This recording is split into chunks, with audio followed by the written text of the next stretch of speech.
You slowly begin to rise back to consciousness, finding yourself lying sprawled on a floor. The air smells of dampness and decay, but you can detect a fresh breeze from somewhere. You feel real, good sunlight falling on your eyelids. You open your eyes to find yourself in the broken down, burnt out hallway of the old Lakeview Hotel. You can see the open doorway. The sky is light. You, once again, have no idea what is going on.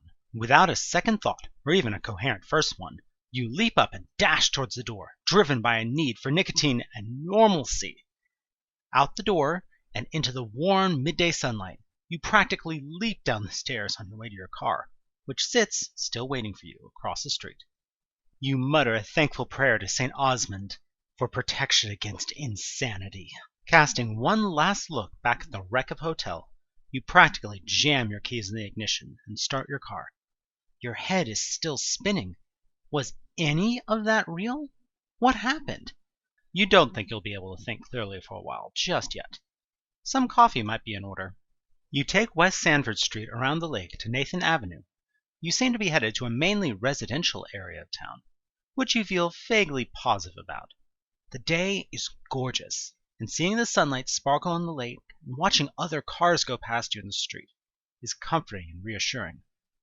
The world around you is real, concrete. It lacks the dreamy, ominous quality of your experience inside the hotel, whatever really happened in there. Yet you still feel a bit distant, detached from the beauty around you.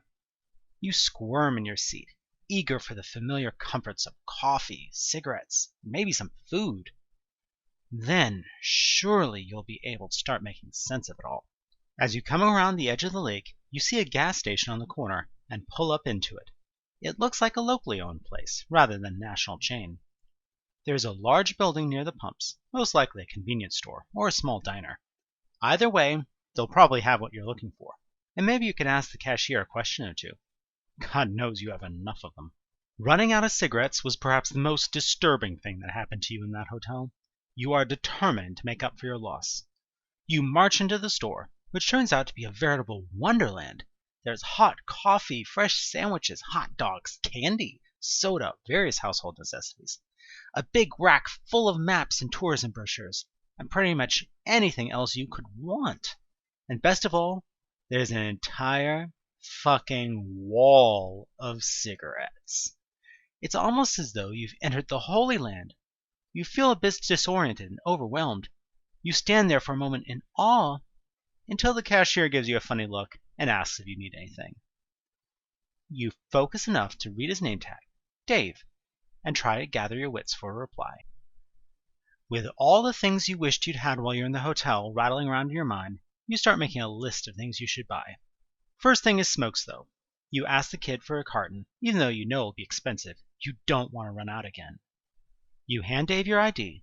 Then, going over the list in your mind, you hurry around the aisles of the store, picking up just around anything that looks delicious or useful.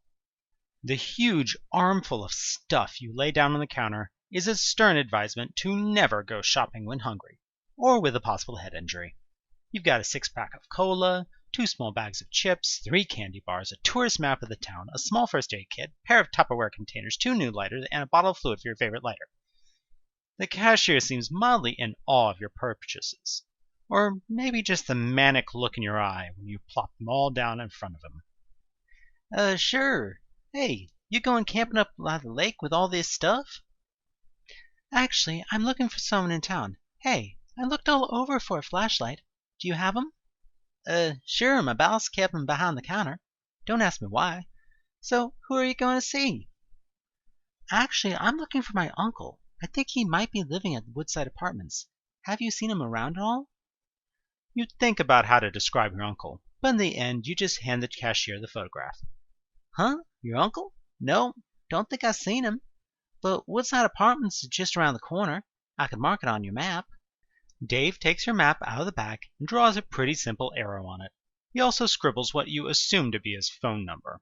You're not sure how to respond to that, so for now you just ignore it. Looks like you're pretty close to the apartments.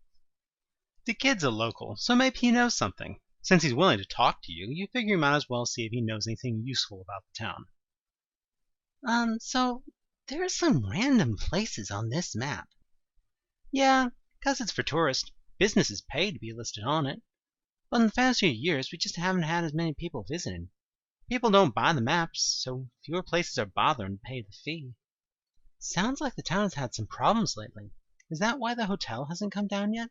I passed it on my way. It's really creepy. You mean the Lakeview? Yeah, that's why.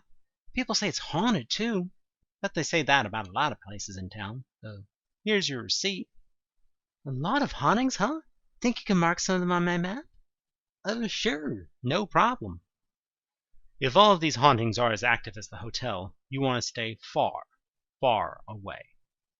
Dave takes the map back and marks a number of locations, including a school, hospital, park, and police station, as well as a number of others. You can take a more detailed look at the marks later. Well, thank you very much, but I better be going. You're welcome. Have a nice day.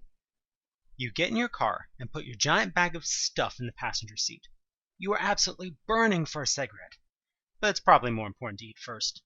You unwrap your hot dog and start in on it, shaking out the map to examine the points that Dave marked. A few bites in, your phone rings. Oh, God damn it. You snap the phone open without even looking at the number and bark in the receiver. You expect it's that lady calling you to hassle some more. What the hell do you want this time? Excuse me, Vanessa? Oh no. Mom. As your mind tries to parse the full horror of what you just said, your mind comes up with an elaborate script of non-caring. You won't apologize. No, you have nothing to apologize for after the day you've had, and Mom can just suck it. You will not apologize or beg forgiveness or tell her where on God's green earth you are. You will tell her you are out for a delightful stroll and you don't need her stupid mom bullshit, and you will just hang up. You open your mouth to start? You can't do it. Plan B. Oh, God, Mom, I'm so sorry. There's been this prank caller hassling me all day. I didn't even look at the number. I just picked up the phone assuming it was then and yelled. I swear to God, Mom, I wasn't yelling at you. I didn't have a clue it was you. I didn't look at the number. I am so sorry. I'm sorry to hear that, Vanessa. But what does it have to do with not making our lunch? Oh, geez, Mom, I'm so sorry. Dealing with this prank caller, I just almost forgot. I'm not even out of my pajamas yet. Is it okay if we postpone it until tomorrow? Oh, Vanessa, just get dressed and come to the diner. I'll wait. Oh, God, no. No matter what you say, your mom is just going to keep talking. She'll shoot you down at every turn. If you keep listening to her, your resolve will fail, and you'll end up driving back home. Screw that! You hold this phone away from your face and pretend your phone is misbehaving, the way it has been so much lately. You ignore whatever it is your mom is saying, and hang up. You shut your phone off. You know your mom won't really believe you are having signal problems, but hopefully when you see her again you'll have James with you, and she'll forget to be mad at you. Never were you more glad you aren't out of cigarettes anymore.